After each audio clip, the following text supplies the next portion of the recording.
gentlemen, can we have a round of applause for Ashish sir, please, before we start? Thank you so much for accepting my invitation, sir, at the very last Thank minute you. and being here and gracing us with your presence. Uh,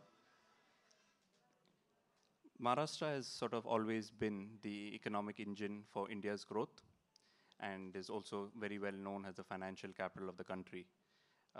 As the next frontier is digital, and you being IT minister, you have actively been quoting a lot of these global capability centers within Maharashtra, and out of the 400 GCCs that we have, 200 of them are in Mumbai itself.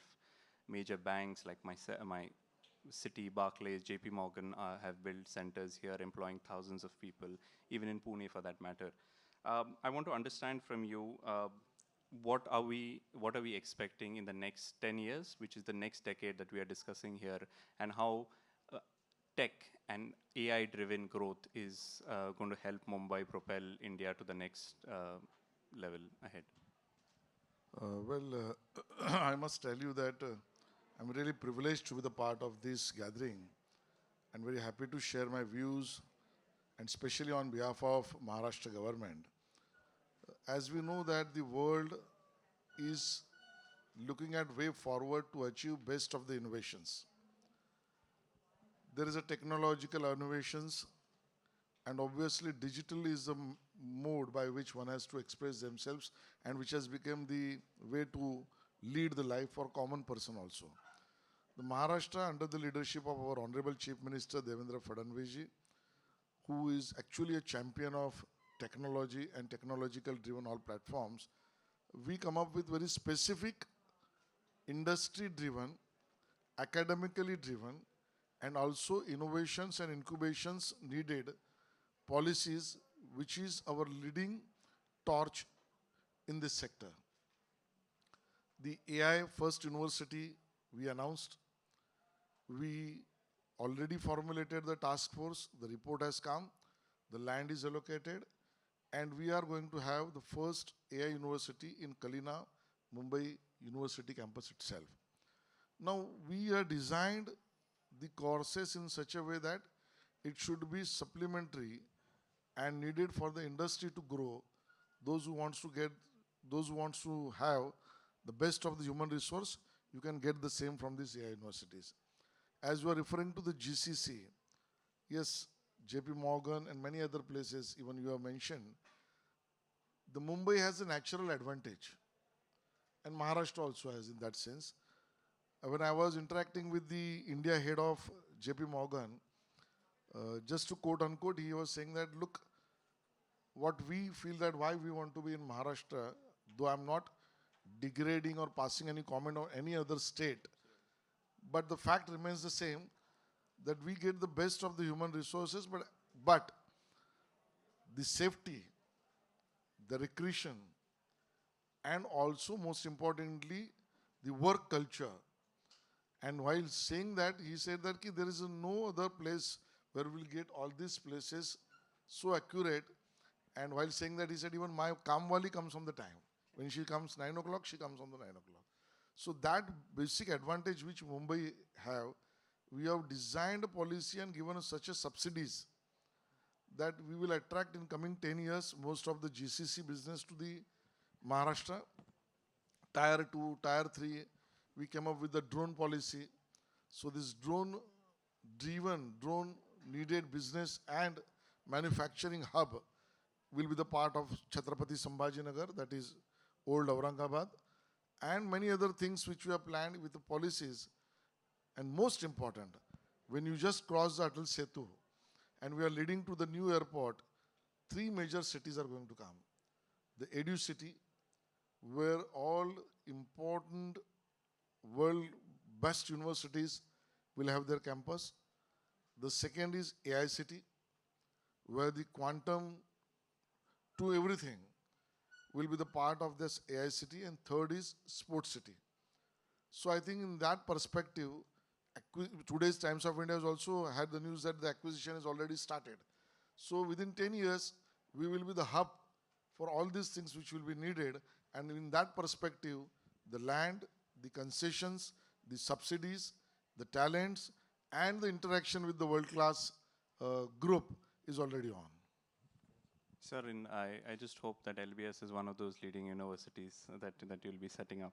But I think you kind of really helped me get to my next question is by talking about Atal Setu. As a fellow Mumbaikar who stayed and lived here pretty much majority of my life, just looking at how the metro is working now or the coastal road being operational, Atal Setu, there's been a lot of infrastructure developments. And obviously, the benefit of having infrastructure is that people can travel more. You create jobs, obviously, while building the things. But once operational, these things are economic engines. I want to understand from you, obviously, with everything that has been announced, and like you said, how much important infrastructure is for Maharashtra's growth, and what do you see happening in the next 10 years, especially as your role as the Guardian Minister of Mumbai Suburban, which is probably the most major city in overall India's contribution to GDP, right? Well, as you know that even our farmers to our youth, everybody wanted to have or develop their own business or communication and transport which should be seamless and easy. If you'll take the Mumbai, those were the days, maybe 13, 14, 15 years prior, that our Mumbai suburban railway was the only option available for all the commuters. And we have seen that that typical design of our railway dabba, the platform's height and the bottom of the railway locomotive, there is to be huge gap. And we have seen those days so many accidents used to happen only because my friends or anybody would be jump into that gap and they used to lose their life or at least become disabled for no reason of them. We changed from there. Today, the 8 dabba train becomes 12 dabba. We changed from AC to DC, environment friendly. All our suburban railway platforms now having the environment friendly electricity by solar way. Mumbai is the first place in the country where one station is wholly monitored by nobody else than our sisters, woman friendly. They operate everything, that is a Matunga, Matunga station. We have seen the heritage structures restored, be it CSMT, be it Bandra. So in that perspective, from aesthetic to infrastructure, railway line and suburban railway has speedily changing. But we didn't stop there. As we know, the second mode of for the commuters was BST buses. Over the period in last 10 years, our 40% and above buses has come from petrol and diesel to electric. So there are EV buses which is plying now and that is helping, that is going to help to reduce the pollution in the city. Now there is always a private commuters which go by our own vehicles and we have seen that the old Kadil Road, Savarkar Marg and Pedder Road and to go to the town and Nariman Point, what was needed to have a ring road, a concept of ring road, which we come into an existence by coastal road. Now if you'll take from the suburb, at least from Bandra to Nariman Point, it's like no time. Having connection with the Panvel, new airport, as you said, Atal Setu, and now the third phase of coastal road, which is starting from Bandra, it will go to Warsaw, and from there it will go to Mira Bhayandar, Malad. So Western Express Highway decongestion will automatically going to happen by this way. So this big ticket size project, and the most important, we need to give an alternative to commuters who go by suburban railway. So 40 lakh commuters can be accommodated by this 13 metro connectivity. As you know, Aqua is already partially started, some of it has already started. Within 5 years, everything is going to be, this network of 13 routes will be done. And exactly when you have 60 lakhs people using suburban railway, out of that 40 lakhs can get an option to come on this way that will decongest on both the sides. I think this is the way it has been visualized, and not only in Mumbai. If you'll say, if you go from Goregaon to Thane, now the micro tunnel is coming below the Sanjay Gandhi Udyan. If you go to Vasai, Palghar, there is a new airport which is going to come within 6-7 years. There is a hydrogen power project which is coming to Palghar. So the electricity production, which is eco-friendly. There is a third Mumbai, which is, as I already explained, where all these edu cities are coming. Now again, the port needs to be connected to the farmers' production area or at least the storing area. So today, Mumbai Goa is going to complete, highway is going to get complete next month. The Samruddhi Mahamarg from Vidarbha to JNPT almost done. The third Shakti Pit, that is from Western Maharashtra, from Nasik, Jalgaon, Nandurbar, from there to JNPT or to the Vadhavan port. The Shakti Pit Mahamarga, that is highway is announced. Acquisition started within 6 years. That is going to get completed. So road connectivity, bridges connectivity, metro connectivity, and the important point that our farmers who are facing the most, they are getting connected for their produces by special lane connectivity. That is also under the process. And as you know, that Mumbai is the first place where we are sitting now from here very close by, the bullet train. This concept of bullet train where it's an engineering marvel that the tunnel is going below the sea. And 3 years down the line, Mumbai, Ahmedabad is very so easy. Obviously, Mumbai-Delhi corridor is also working on. So I think this is the vision by which our government is trying and making everybody a seamless and happy life. It is indeed good to hear the things that are going to happen, sir. My next question would be around a very interesting part of your political career is cricket, right? And you have sort of slowly climbed to the very top of BCCI and now obviously the Asian Cricket Board. How do you see Mumbai adding the sort of franchise model that we have? I understand there's another stadium that is coming very soon. That is also a very large contributor in terms of revenue and in terms of GDP growth that we see. And how are you going to foresee, say, the next 10 years of cricket growing? We have a lot of cricket fanatics in the room as well. Well, as you know that cricket is already a religion for all of us in that sense. And obviously, BCCI has done a very wonderful job under the leadership of our currently ICC chairman, Mr. Jay Shah. We have seen there was no WPL. Today, Women's Premier League is making the best. Not only WPL, we have seen that the match fees is at par with the main cricketers. So they are getting the most benefit out of it.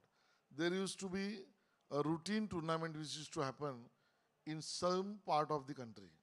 Now we have seen the Northeast has been added so aggressively. The infrastructure has been created in Northeast, and therefore all these 7 states, they are become the engine for producing good cricketers, and now they have been also inclusive approach has been taken place. Earlier, those was the days that half of the Indian team was from the Mumbai. Of course, that was a pride for me and everybody. But now you could see that Dhoni coming from Jharkhand is leading, and many others we could see that they're making. Then this concept of IPL by adding more teams. See, you need to give a platform for the players to showcase. You can understand this funnel approach where 10 lakh children are trying to make their career and 20 can get selected at federal level, that is at Team India level. But there is a talent above that, apart from that. Getting that platform, adding more teams in IPL, getting an opportunity to have more tournaments at local levels, and this approach of giving them a platform to earn out of it also, a fame and money both. I think that's the way which we are leading, and the BCCI is getting appreciated largely throughout the world. And of course, thanks to the all cricket supporters, those who are contributing by their eyeballs, and that's why the players can get the best of the money out of it. Thank you so much, sir. My last question, sir, is about what you just said, right? About talent getting a platform. You're sitting in a room full of future business leaders who have either enrolled, currently studying, or have studied at London Business School, one of the best schools in the world. What is your message to these students for what they can expect of sort of coming back to India and contributing to India so that India and they could succeed and develop as well? First, let me express my grief that I couldn't get an opportunity to study in the school where you all are been already a part of. Obviously, those was the days we are mostly involved into our student activism. So completing law and starting practicing was only the aim at that time. But I'm so happy that I could interact with, I can't say tomorrow's, because today also anybody can start their own business and grow in a capital market like anything. So best of luck to all of you to begin with. Number two, I genuinely feel that the 2047 Vikasit Bharat, which is a dream of all India, all Indians, all Bharatiya, and where we have decided or we were planning that by 2047, when normally Prime Minister Modi ji always says 24/7. So in that sense, we want to see a developed country. And when we see a developed country, it has to be done by all, means 360 degrees. So it should be infrastructural, it should be agricultural, it should be even orange economy. Today, we are sitting in a Mumbai where the orange economy actually has their own foot. That is a content creation. We are the world's most content creator and content consumers in both the sense. And therefore, what we have done is waves, you must have aware about this World Audio Visual Summit, to make India and Mumbai and Maharashtra to be the leader into the content industry, that is orange economy and creative economy. So in that perspective, the Bharat is designed, planned to grow in that speed, and obviously how we can achieve the same by every individual's contribution, by way of their specialized skill, and who can contribute the best than the alumni and the student of London Business School. So please join in this movement of Vikasit Bharat, take your share, grow yourself, and see that we all achieve the best. Thank you.